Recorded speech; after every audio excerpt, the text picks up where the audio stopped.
নমস্কার প্রিয় দর্শক বন্ধুরা, আমি আপনাদের অ্যাডভাইসার ফ্রেন্ড অঙ্কন সর্বপ্রথম অ্যাস্ট্রো অ্যাডভাইজার চ্যানেলে আপনাদেরকে জানাই স্বাগতম। আজকে আমরা আলোচনা করব 2026 সাল কন্যা লগ্ন কন্যা রাশির জন্য কতটা শুভ প্রভাব নিয়ে আসতে চলেছে। আমি কন্যা লগ্ন কন্যা রাশিদেরকে খুব স্পেশালি এই কথাটা বলবো যে আপনাদের জন্য এই বছরটা কিন্তু যথেষ্ট গুরুত্বপূর্ণ এবং সর্বোচ্চ দিক থেকে আপনারা কিন্তু সহায়তা পাবেন। আপনাদের কর্মের থেকে, আপনাদের ভাগ্যের থেকে, আপনাদের দাম্পত্য জীবন থেকে কিছু কিছু ক্ষেত্রে সমস্যা জায়গা অবশ্যই আসবে। সেই বিষয়গুলো নিয়েও আমরা আলোচনা করব। লগ্নাধিপতি বুধ এই বছর 3 বার বক্রি হবে, কোন কোন সময়টা সাবধানে থাকবেন ইনভেস্টের ক্ষেত্রে সেই বিষয়টাও আলোচনা করব। তো আলোচনার পূর্বে আপনাদের কাছে একটাই অনুরোধ, আপনাদের যাদের আমার ভিডিও ভালো লাগছে তারা অবশ্যই চ্যানেলটিকে সাবস্ক্রাইব করুন এবং যারা আমার সাথে যোগাযোগ করতে চাইছেন স্ক্রিনে দেওয়া নাম্বারে হোয়াটসঅ্যাপ মেসেজের মাধ্যমে যোগাযোগ করতে পারেন। তো চলুন শুরু করা যাক।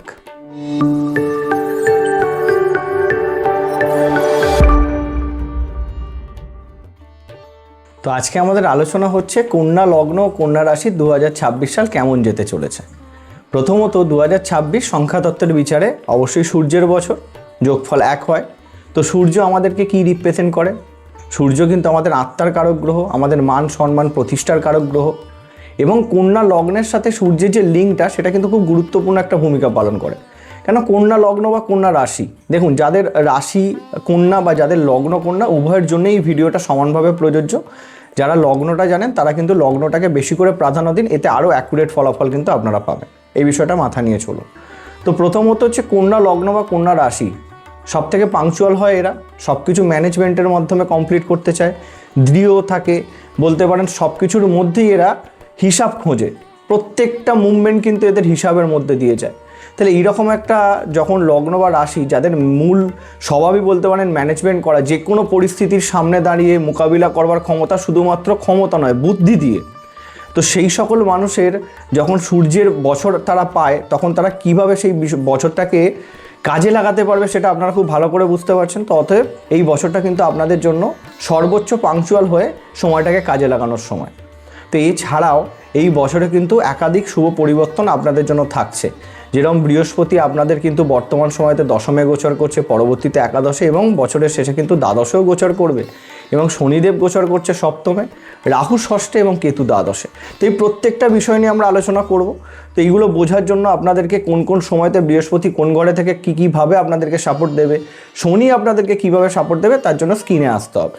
তো চলে আসুন স্ক্রিনে। আমরা স্ক্রিনে এইখানে দেখতে পাচ্ছি এটি একটু কন্যা লগ্নের জন্মছক। তো এইখানে যদি আমরা প্রথমত দেখি যে কন্যা লগ্ন সাপেক্ষে আমরা কন্যা লগ্নের অধিপতি বা কন্যা রাশির অধিপতি কে জানি, খুব ভালো করে বুধ গ্রহ হয়।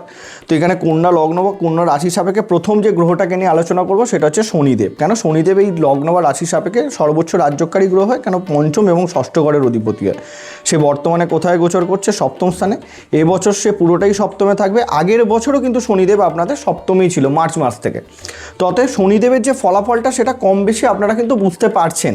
তারপরেও আরও ভালো করে বুঝিয়ে দিই, শনিদেব কিন্তু প্রথমত আপনাদের সপ্তম স্থানে 26শে জুলাই অবধি একদম মার্গী অবস্থাতে গোচর করবে। তারপরে কিন্তু সে হয়ে যাবে শনিদেব বক্রী। এবার বক্রী কি মার্গী কি সেই বিষয়টা যদি খুব সহজভাবে বুঝি, শনিদেব হচ্ছে আপনাদের পঞ্চম ঘরের অধিপতি, সপ্তমে বসে আছে। তো শনিদেব 26শে জুলাইতে যখন বক্রী হবে অর্থাৎ 25শে জুলাই অবধি শনিদেব কিন্তু তার ক্ষমতা অনুযায়ী আপনাদেরকে পজিটিভ ফলাফল দেবে। এবং যেই শনিদেব বক্রী হবে তখন শনিদেবের গতি কিন্তু ধীর হয়ে যাবে, তখন কিন্তু শনিদেবের থেকে সেই লেভেলের সাপোর্ট আপনারা পাবেন না। শনিদেব কী কী দিক থেকে সাপোর্ট দেবে সেটা আপনাদেরকে বোঝাচ্ছি। আবার 11ই ডিসেম্বর মানে 10ই ডিসেম্বর অবধি কিন্তু শনিদেব বক্রী থাকবে, তারপরে 11ই ডিসেম্বর শনিদেব মার্গী হয়ে যাবে। তারপর থেকে আবার পুনরায় এখানে আমরা শনিদেবের থেকে পূর্ণ পজিটিভ ফলাফলই পেতে থাকবো। তো প্রথম বিষয়, শনিদেব যে সপ্তমে গোচর করছে, সপ্তম ঘর হচ্ছে আমাদের দাম্পত্য জীবনের ঘর হয়, আমাদের ব্যবসার ঘর হয়। তো সেই ঘরে যখন শনিদেবের মতো গ্রহ গোচর করবে, পঞ্চম এবং ষষ্ঠ ঘরের অধিপতি হয়ে কিছু ক্ষেত্রে ভালো এবং খারাপ দুটো ফলাফলই দেবে। দেখুন শনিদেব সপ্তমে গোচর করছে মানে যারা কন্যা লগ্নের, যারা বিজনেসের সাথে যুক্ত আছেন তাদের জন্য বলবো সর্বসেরা। কিন্তু কোন দিক থেকে সেরা সেটা আগে আপনাদেরকে বুঝতে হবে। এইটা হচ্ছে ডেভেলপ করবার বা শুরু করবার বা কোনো জিনিসকে স্টেবল করবার সময়। এই সময়টাতে কিন্তু আপনারা হিউজ সাকসেস পাবেন না, কিন্তু সাকসেসের একটা ভবিষ্যতে যে গতিটা আপনারা দেখতে পাবেন সেটা কিন্তু এখন থেকে আপনাদের বলতে পারেন একদম রেডি হয়ে গেল। মানে আপনারা ভবিষ্যতের জন্য লড়াই করছেন। শনিদেব যখনই সপ্তমে গোচর করে তখন কিছু অংশে আমাদের দাম্পত্য জীবনের ক্ষেত্রে কিছুটা প্রবলেম দেয়, দাম্পত্য জীবনে কিছুটা দূরত্ব তৈরি করে। অ্যাকচুয়াল দূরত্বটা কি? এটা হচ্ছে আপনার সাথে আপনার পার্টনারের পরীক্ষার সময়। আপনাদের সমস্যার সময়তে সে আপনার পাশে আছে কিনা, এরকম ধরনের কিছু সিচুয়েশন আপনাদের সাথে ক্রিয়েট হতে পারে। তো এই বিষয়টাও আপনাদেরকে বুঝতে হবে। এবং আমি এটাও বলছি, সপ্তম স্থানে শনিদেবের গোচরের জন্য এই বছরটা বিবাহের, যারা বেসিক্যালি প্রেম বিবাহ করতে চাইছেন তাদের জন্য খুব ভালো। অনেক দিন ধরে আটকে আছে প্রেম বিবাহের জন্য, আপনারা অনেক বাধা পড়ছিল, সেই দেখবেন বাধাগুলো কিন্তু শনিদেব কাটিয়ে দিয়েছে। এটা প্রথমত মাথায় রাখুন, প্রেম বিবাহের ক্ষেত্রে সর্বসেরা এই সময়। এবার শনিদেবের যে দৃষ্টিটা আমরা দেখব, শনিদেব কিন্তু তৃতীয় দৃষ্টি আপনার নবম স্থানে দেবে। নবম ঘর আমাদের ভাগ্য, আমাদের পিতা। তো নবম স্থানে শনি তৃতীয় দৃষ্টি মানে ভাগ্যের সাপোর্ট পেতে একটু সমস্যা আপনার হবে। শনিদেবের এইটা কিন্তু জাস্ট ন্যাচারাল ফলাফল, এটা বুঝতে হবে। শনিদেবকে ভয় পাবেন না। ভাগ্যের ঘরে যখন শনিদেবের তৃতীয় দৃষ্টি পড়ে তখন আমরা ভাগ্য থেকে যতটা সাপোর্ট আশা করি ততটা পাই না। তার মানে কি কোনোটাই পাই না, পূর্ণরূপে সাপোর্ট আমরা পাই, কিন্তু আমাদের মনে হয় আমাদেরকে স্ট্রাগল বেশি করতে হবে। এবার যেহেতু নবমে দৃষ্টি দিচ্ছে, ধার্মিক হবেন এই বছর অবশ্যই, আগের বছরও ছিলেন, এই বছরও হবেন। এবং দ্বিতীয় বিষয় হচ্ছে, আমরা নবম ঘর থেকে যেহেতু পিতাকে দেখা হয়, এইখানে পিতার হেলথ নিয়ে কিছুটা দুশ্চিন্তার জায়গা, বা পিতার সাথে আপনার বলতে পারেন কথাবার্তার মধ্যে কিছুটা সমস্যা তৈরি করতে পারে, বা তার সাথে আপনার মতের অমিল হতে পারে, এই বিষয়টা আসবে। এর বাইরে কিন্তু নেগেটিভ কিছু আসবে না। আর ভাগ্যের জায়গাটা কিছুটা স্লো আসবে, কিন্তু আলটিমেট ফলাফল কিন্তু শনিদেব আপনাদেরকে পাইয়ে দিয়ে যাবে, এইটা সবসময় মাথায় রাখবেন। এবং শনি সপ্তম দৃষ্টি আপনাদের লগ্নে দেবে, তো আপনাদেরকে ভীষণ ব্যস্ততার মধ্যে রাখবে। এটা আরেকটা পয়েন্ট চলে আসলো। তো নিজে যখন ব্যস্ত হয়ে গেলেন, নিজেকে নিয়ে যখন চলতে চাইলেন, তখন কি হলো, আপনি আপনার পিতা এবং আরেকটা দৃষ্টিও দেখে নিন, দশম দৃষ্টি কিন্তু আপনাদের চতুর্থ স্থানে পড়বে। তো আলটিমেটলি বিষয়টা কি হচ্ছে, আপনি কিন্তু আপনার ফ্যামিলি থেকে কোনো অংশে ডিটাচ হয়ে যাচ্ছেন। কেন, চতুর্থ ঘর হচ্ছে মা, সপ্তম ঘর হচ্ছে আপনার দাম্পত্য জীবন মানে আপনার পার্টনার, নবম ঘর হচ্ছে আপনার পিতা, এবং লগ্ন হচ্ছে আপনি। তাহলে যে আপনি, আপনার মা, আপনার পার্টনার এবং আপনার পিতার মধ্যে একটা, আপনার সাথেই তিনজনের কিন্তু একটা দূরত্ব তৈরি হবে। কেন, আপনার ব্যস্ততার জন্য আপনি তাদেরকে সময় দিতে পারবেন না। তাহলে আপনাদেরকে কি করতে হবে, তাদেরকে সময় দিতে হবে, না হলেই সম্পর্কে অবনতি ঘটবে। বোঝাতে পারলাম? কেন, সপ্তমে শনি নেগেটিভ কিন্তু নয়, আপনাকে এতটাই ব্যস্ত করে দেবে আপনি এদেরকে সময় দিতে পারবেন না। তো সময় দিন, এটা প্রথম পয়েন্ট। দ্বিতীয় পয়েন্ট হচ্ছে, যেহেতু চতুর্থও দৃষ্টি পড়ছে, দশম দৃষ্টি, তো এইখানে সম্পত্তি লাভের জন্য খুব ভালো সময়। বাড়ি করতে চাইছেন, গাড়ি কিনতে চাইছেন, চোখ বুজে করুন, কোনো অসুবিধা নেই। এবং পুরনো কোনো সম্পত্তি হঠাৎ করে লাভ করবার একটা সুযোগ কিন্তু এই বছর চলে আসতে পারে। বিশেষত আমি আপনাদেরকে বলছি, একদম জুলাইয়ের মধ্যে শনিদেব যখন মার্গী অবস্থাতে থাকবে, আপনারা তো জানেন না এরকম কোনো প্রপার্টি আছে, সেই প্রপার্টি হঠাৎ করে প্রাপ্তির জায়গা কিন্তু শনিদেব করে দিতে পারে। মায়ের হেলথটা নিয়ে একটু দুশ্চিন্তার জায়গা থাকছে, বাদবাকি সেরকম নেগেটিভিটি কিছু নেই। এবং বাড়ি যারা রিনোভেট করতে চাইছেন তাদের জন্য কিন্তু সময়টা যথেষ্ট ভালো। তো শনিদেব পূর্ণতাই সপ্তমে থাকছে, তো এই দিক থেকে শনিদেব আপনাদেরকে এইরকম ধরনের ফলাফল দিতে পারে, সেটা আপনাদেরকে বলে দিলাম। এরপরে যেটা আসবে সেটা হচ্ছে বৃহস্পতি। তো বৃহস্পতি এখন বর্তমানে আপনাদের দশমে গোচর করছে। কতদিন অবধি থাকবে? জুন মাস অবধি থাকবে। এখন বর্তমানে যদিও বৃহস্পতি বক্রী, তো বৃহস্পতি থেকে আমরা পূর্ণ পজিটিভ ফলাফল পাচ্ছি না, কিন্তু 10ই মার্চের পর থেকে আপ টু জুন মাসের 2 তারিখ অবধি বৃহস্পতি আপনার দশম স্থানে মার্গী হয়ে যাবে। তো সেখান থেকে বৃহস্পতি আরও ভালো ফলাফল দেবে। এখন দেখুন বক্রী আছে বলে কিছুটা স্লো ফলাফল দিচ্ছে, পারছে না ভালো দিতে, কেন বৃহস্পতি নৈসর্গিক শুভ গ্রহ। যেরকম শনির ক্ষেত্রে বললাম, সেম বৃহস্পতির ক্ষেত্রে সে চেয়েও ভালো ফলাফল দিতে পারছে না। তবুও আপনাদেরকে বলে দিচ্ছি, যারা কন্যা লগ্ন, কন্যা রাশি জাতক বা জাতিকা, তাদের জন্য কিন্তু বর্তমান সময়তে কর্মের জায়গাটা খুব ভালো, বা কর্ম পরিবর্তন, কর্মের জায়গাটা একটু আপস অ্যান্ড ডাউন চলছে। কেন, যেহেতু বৃহস্পতি বক্রী, যেই বৃহস্পতি মার্গী হয়ে যাবে 11ই মার্চের পর, 11ই মার্চ থেকে আপ টু 2রা জুন অবধি আমি বলবো আপনাদের কর্মের জায়গাতে খুব ভালো সময়। কর্ম পরিবর্তন করুন, কর্ম লাভের জন্য খুব ভালো। নতুন জায়গাতে আপনারা কর্ম করতে চাইলেও ভালো, বা নতুন করে যদি কোনো কর্ম শুরু করতে চাই সেটাও কিন্তু আপনাদের জন্য খুব ভালো, কোনো অসুবিধা নেই। এবং বৃহস্পতি যখন একাদশে আসবে, বৃহস্পতি কবে আসছে একাদশে? 2রা জুন। একাদশ স্থানে কিন্তু বেশ কিছুদিন থাকবে বৃহস্পতি। আমরা দশমের দৃষ্টিটা কাউন্ট করলাম না, কেন জাস্ট 2 মাসের একটা সময় আসছে। কিন্তু এখানে আপনাদেরকে বলে দিচ্ছি, 2রা জুন থেকে বৃহস্পতিদেব আপনার একাদশ স্থানে উচ্চ হচ্ছে দীর্ঘ 12 বছর পর, এবং সেখানে কিন্তু 31শে অক্টোবর অবধি থাকবে। তারপর পুনরায় সিংহতে এসে আবার ব্যাকে কিন্তু কর্কটে যাবে। তবে দীর্ঘ সময়টা কিন্তু আপনার একাদশ স্থানে বৃহস্পতিদেব গোচর করবে। তবে বৃহস্পতি আপনার জন্মছক সাপেক্ষে চতুর্থ এবং সপ্তম ঘরের অধিপতি হয়ে একাদশে গোচর করছে, মানে একাদশ ঘর কিসের ঘর হয়? যেরকম দশম ঘর কর্ম, সেরকম একাদশ ঘর হচ্ছে ইচ্ছা পূরণ, শখ পূরণ, আর্নিংসের ঘর হয়। তাহলে সেই ঘরে যখন বৃহস্পতি আসবে, আপনারা যে খেটেছেন এতদিন ধরে, এই গোটা বছর ধরে, তার ফলাফল পাওয়ার সময় কিন্তু আপনাদের 2রা জুনের পর থেকে। তার কিছুটা টেলার যদিও আপনারা আগের 2 মাসে দেখতে পেয়ে গেছেন, বৃহস্পতি কিছুদিনের জন্য একাদশে এসেছিল। তো এই দিক থেকে বলবো যে কর্মের জায়গাতে আপগ্রেশন, আপনাদের প্রাপ্তির জায়গা, সব রকম দিক থেকে ভালো। আর্থিক স্টেবিলিটি বৃদ্ধি পাবে, এবং সবথেকে বড় বিষয় ইনভেস্ট করতে পারেন লং টার্মের জন্য, জায়গা জমি কিনতে পারেন, সব রকম দিক থেকে ভালো। তো একাদশে যতক্ষণ বৃহস্পতি থাকবে আপনাদের বিবাহের জন্য আরও ভালো সময় আসছে, কেন আমরা যখন এই বৃহস্পতি দৃষ্টিটা দেখব, বৃহস্পতির 3টি দৃষ্টি। তো বৃহস্পতি প্রথমত যখন কর্কটে থাকবে তো এখান থেকে পঞ্চম দৃষ্টি দেবে আপনাদের 3য় স্থানে, তাহলে সেখান থেকে কী হবে, যোগাযোগ বৃদ্ধি হবে।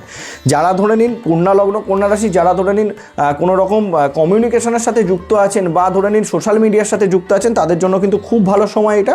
3য় দৃষ্টির মাধ্যমে ভাই বোনের থেকে সাপোর্ট পাবেন, ভাই বোনের সাথে যুক্ত হলেও কিন্তু সাফল্য। এবং সপ্তম দৃষ্টি কোথায় পড়ছে, পঞ্চমে।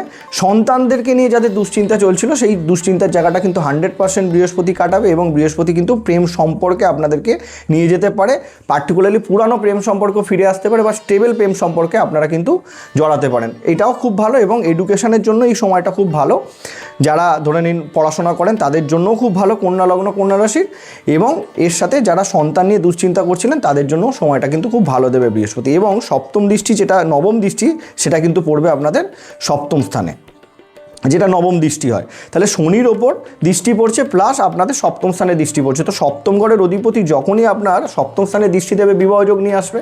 তো পারফেক্টলি যদি আমরা বিবাহের সময়টাকে ধরি একদম মেনলি, তো এইটাখানে আপনাদেরকে বলতে পারি যে বৃহস্পতি 2 জুনের পর থেকে আপনাদের বিবাহের জন্য আরও ভালো সময়টা নিয়ে আসো। শনি তো প্রথম দিক থেকে নিয়ে আসবেই, কিন্তু জুনের পর থেকে বিষয়টা আরও বেটার হয়ে যাবে। এবং যেহেতু এখানে আমরা সপ্তম স্থানে দৃষ্টি পাচ্ছি, যারা ব্যবসা শুরু করতে চাইছিলেন তাদের জন্য ভালো। ধরুন আপনারা অনেক দিন ধরে কোনো কর্মের সাথে যুক্ত আছেন, যেটা আগের বছরও ছিল এবছরও থাকছে, আপনাদের হঠাৎ করে ইচ্ছা গেছে সাইডে কোনো বিজনেস করবেন, তার জন্য সর্বসেরা হচ্ছে জুন মাস থেকে আপ টু অক্টোবর মাসের 31 তারিখ। তাহলে পরিষ্কার হয়ে গেল বিষয়টা, বৃহস্পতি সব রকম দিক থেকে সাপোর্ট দিচ্ছে আপনাদেরকে। এবং পরবর্তী সর্বশেষ রাহু কিন্তু আপনাদের বর্তমানে ষষ্ঠে গোচর করছে, কেতু দ্বাদশে গোচর করছে। রাহু আর কেতু অলমোস্ট 5ই ডিসেম্বর অবধি কিন্তু আপনাদের ষষ্ঠেই থাকবে। অতএব ষষ্ঠ ঘরে রাহুর গোচরকে খুব পজিটিভ ধরা হয়, কেন রোগ ঋণ রিপুর ঘর হয়, সাহসের ঘর হয়, চ্যালেঞ্জের ঘর হয়। তো চ্যালেঞ্জ তো অবশ্যই নেবেন আপনারা এই সময়টাতে। শত্রু আপনাদের থাকলেও তারা কিচ্ছু করে উঠতে পারবে না, নিশ্চিন্ত মনে থাকুন। তবে একটা বিষয়, ষষ্ঠে রাহুর ক্ষেত্রে কারোর লোনের গ্যারেন্টার হবেন না বা কাউকে টাকার ধার দেবে না, সেক্ষেত্রে প্রবলেম হবে। টাকা ধার নিন, লোন নিন, যা ইচ্ছা করুন, কোনো অসুবিধা নেই, আপনি নিতে পারেন, কিন্তু কাউকে দিলেই সমস্যার জায়গা তৈরি হবে, তার সাথে সম্পর্ক না সবার যোগ তৈরি হচ্ছে, এটা খুব পরিষ্কার হয়ে গেল। এবং তার পরবর্তীতে রাহু যখন একদম ডিসেম্বরের 5-এর পর আপনাদের পঞ্চমে চলে আসবে, তখন কিন্তু সন্তান রিলেটেড প্রেম রিলেটেড জায়গাতে প্রবলেম নিয়ে আসবে, এই বিষয়টা কিন্তু আপনাদেরকে মাথায় রাখতে হবে। তো সেইটা ধরে নিন পরবর্তী বছরের বর্ষফলে আমরা খুব ডিটেলে আলোচনা করে নেবো। এবং কেতু যখন আপনার একাদশে যাবে, কিছুটা আপনাদের আধ্যাত্মিকতার দিকটা বেড়ে যাবে, এই বিষয়টাও কিন্তু আপনাদেরকে বুঝে রাখতে হবে বছরের শেষ থেকে। এবার 31-এ এখানে রাহু কেতুর বিষয়টা কমপ্লিট হয়ে গেল। আর একটা বিষয় বাকি আছে, বৃহস্পতি কিন্তু 31শে অক্টোবরের পর আপনাদের দ্বাদশে গোচরে আসবে বৃহস্পতি। তো সেই সময়টা কি হলো, আমাদের জীবন, নর্মাল জীবন কি, প্রথমে কর্ম থেকে আয়, তারপরে কি আমাদের স্টেবিলিটি। বৃহস্পতি যখন দ্বাদশে আসবে, অ্যাকচুয়াল স্টেবিলিটি আমি এখানে এইটাই বলতে চাইছি যে আমরা খাটলাম, খেটে উপার্জন করলাম এবং সেটাকে ব্যয় করলাম, দ্বাদশে বৃহস্পতি এসে ব্যয় করাবে।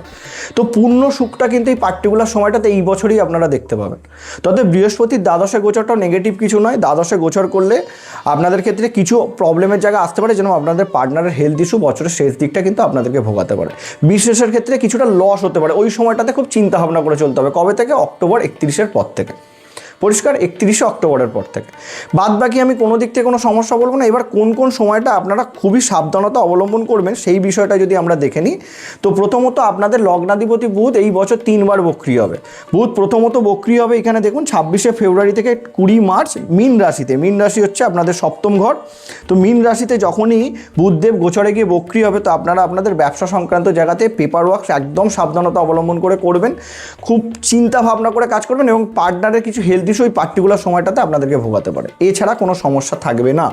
এবং তার পরবর্তীতে জুন 2029 থেকে আপনার 23শে জুলাই অবধি কর্কট রাশি অর্থাৎ আপনাদের একাদশ স্থানে বক্রি থাকবে বুধ গ্রহ। তো এই সময়টাতে কিছু অনলাইন ফ্রড চক্রে আপনি জড়িয়ে পড়তে পারেন, কিছু লোভ বা বলতে পারেন কেউ লোভও দিতে পারে, ভুলভাল সম্পত্তি ক্রয় যেহেতু যোগ আছে সেইটাও কিন্তু হঠাৎ করে চলে আসতে পারে জুনের পর, যেহেতু জুনের পরে একাদশে বৃহস্পতি থাকবে। তবে যদিও বৃহস্পতি আটকে দেবে, তবুও বলবো ওই পার্টিকুলার সময়টাতে পেপার ওয়ার্কস দেখে তারপরে ইনভেস্টে যাবেন, বা কোনো কিছু কিনবেন বা যা ইচ্ছা করুন না কেন, কোনো গুরুত্বপূর্ণ কাজ করা থেকে একটু বিরত থাকবেন বা একটু স্লো হয়ে যাবেন ওই সময়টাতে। তার পরবর্তী হচ্ছে সর্বশেষ 24শে অক্টোবর থেকে আপনার 13ই নভেম্বর অবধি বৃশ্চিক আপনাদের তৃতীয় স্থানে কিন্তু বুধ বক্রি হয়ে থাকবে। এই সময়টাতে আপনাদের ছোট ভাই বোনেদের সাথে কিছু অংশে আপনাদের সম্পর্ক নষ্ট হতে পারে, বা কিছু গোপন সত্য আপনাদের যারা ছোট ভাই বোন আছে তাদের থেকে চলে আসতে পারে, এইখানে কিন্তু একটু প্রবলেমের জায়গা আসতে পারে। বা যারা ধরে নিন কোনো অংশে কমিউনিকেশন বা ধরুন সোশ্যাল মিডিয়ার সাথে যুক্ত হয়ে কাজ করছেন তাদের ক্ষেত্রে কিছুটা প্রবলেম দিতে পারে, এছাড়া কিন্তু আর কোনো সমস্যা নেই। এবং 14ই এপ্রিল থেকে 14ই মে অবধি আপনাদের সূর্য কিন্তু অষ্টমে উচ্চ হয়ে থাকবে। তো অষ্টমে উচ্চ মানে এইখানেও একটা বিষয় আপনাদেরকে বুঝতে হবে, এপ্রিল থেকে মে মাস যে সময়টাতে আপনার সূর্য উচ্চ হয়ে থাকবে, এই সময়টাতে অষ্টমে যেহেতু থাকবে আপনাদের কিন্তু পজিটিভ দিকেই গ্রোথ আসবে। একদম নেগেটিভ ভাববেন না যে অষ্টমে হচ্ছে মানে পূর্ণ নেগেটিভ হয়ে গেল, কেন বিষয়টা বুঝতে হবে যে অষ্টম ঘর পূর্ণরূপে নেগেটিভ না, অষ্টম ঘর সিক্স সেন্সের ঘর, অনেক কিছু বিষয় আপনি জানতে পারবেন, বুঝতে পারবেন। তবে যাদের পায়ে ব্যথা বেদনার সমস্যা আছে ওই সময়টাতে কিন্তু পায়ের হাড়ে ব্যথা বেদনা বৃদ্ধি পেতে পারে, কিছুটা আপনার গতি স্লো হতে পারে, এছাড়া কিন্তু কোনো সমস্যা নেই।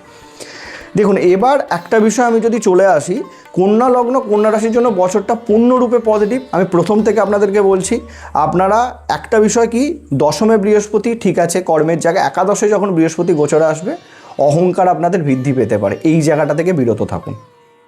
কেন, একাদশ ঘর আমাদের ইচ্ছা পূরণ, কোনো বড় ইচ্ছা পূরণ, আনএক্সপেক্টেড ইচ্ছা পূরণ যদি হয়ে যায় আপনাদের অহংকার বৃদ্ধি পেয়ে যেতে পারে। যেই অহংকারটা আপনার বৃদ্ধি পেলো ওই সময় কিন্তু কোনো প্রবলেম হবে না, যখন বৃহস্পতি দ্বাদশে আসবে তখন কিন্তু আপনাদেরকে প্রবলেম দিয়ে দেবে, আর্থিক আনস্টেবল করে দিতে পারে। তো খুব সাবধানে থাকবেন, আত্ম অহংকার থেকে আটকে থাকুন। এবছর সবথেকে মূল মন্ত্র, যেই কাজটা নেবেন সেই কাজটা যেন তেন প্রকারে এই বছরের মধ্যে কমপ্লিট করবার চেষ্টা করবেন, এটা আরেকটা পয়েন্ট। এবং দ্বিতীয় বিষয় হচ্ছে অবশ্যই আপনারা সম্পত্তি ক্রয় করুন, চোখ বুঝে বলবো ইনভেস্ট করুন, গোল্ডে ইনভেস্ট করুন, সব থেকে ভালো হবে আপনাদের জন্য। এবার বলবেন গোল্ডে ইনভেস্ট সবার জন্যই ভালো হবে, স্পেশালি আপনাদের জন্য আমি বলছি, আপনারা সুযোগও পাবেন গোল্ড কেনার মতো। তো এইটাও একটা প্লাস পয়েন্ট থাকছে। এবং আপনাদের যেটা ক্ষমতা যে সব কিছু হিসাব করে চলা, এইটাও সেই বছর শনিদেব কিছুটা স্লো আপনাদেরকে করবে, কিন্তু সব কিছুর মধ্যে উন্নতির জায়গা আছে। কেন, আপনাদের এই মুহূর্তে দাঁড়িয়ে সংঘর্ষ কিছুটা থাকলেও আপনারা জানবেন শেষে ফলাফলটা আপনাদের পূর্ণরূপে পড়ে থাকছে। এবং তৃতীয় বিষয় হচ্ছে আমি বলবো আপনারা গোটা বছরটাই ওং গণগণপতায় নমো রেগুলার পাঠ করুন, এবং শনিদেবের প্রণাম মন্ত্র ওং শ্রী শনিশ্চরায় নমো এটাও কিন্তু রেগুলার পাঠ করুন 108 বার করে, খুব ভালো হবে আপনাদের। এছাড়া আমি যেটা বললাম, যে কাজটা হাতে নিয়েছেন কমপ্লিট করুন। মায়ের আর বাবার হেলথ নিয়ে কিছুটা দুশ্চিন্তার জায়গা থাকবে, সেই জায়গাটা কেয়ার করবেন। ফ্যামিলিকে অবশ্যই সময় দেবেন, আর কথাবার্তা খুব চিন্তা ভাবনা করে বলবেন, যতটা পারবেন চুপচাপ থাকুন, কেন ব্যস্ততা, নিজেকে ব্যস্ত রাখুন, ব্যাস, তাহলে এই বছর পূর্ণ আপনার হাতের মুঠোয়। তো এই ছিল কন্যা লগ্ন কন্যা রাশির সাপেক্ষে আমাদের বর্ষফল সম্পর্কে আলোচনা। দেখা হচ্ছে পরবর্তী ভিডিওতে। নমস্কার।